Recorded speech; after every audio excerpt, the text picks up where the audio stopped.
मैं Sadiq teacher SSC primary school Dawood colony. आज का हमारा मौजू है साल के महीने। इसका हमें क्वेश्चन नंबर 2 और 3 करना है।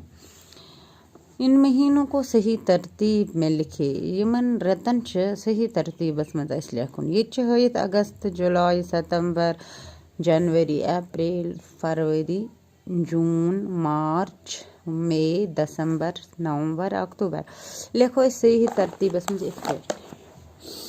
गोट लिखो जनवरी, पत गो फरवरी, पत मार्च, अप्रैल, मई, जून, जुलाई, अगस्त, सितंबर, अक्टूबर, नवंबर, दिसंबर।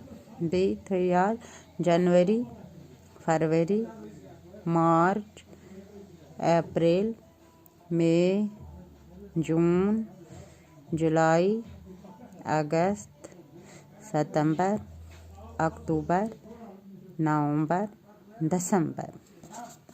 पच ब्याह क्वेश्चन नंबर 3 हरूफ अलग अलग करके लिखे।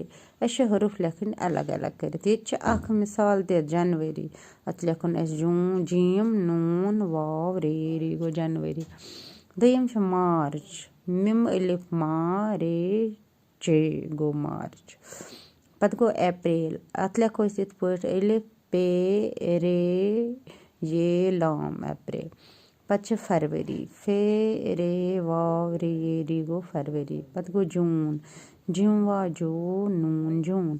पत जुलाई, जिम वाव लाम अलिफ ये गो जुलाई।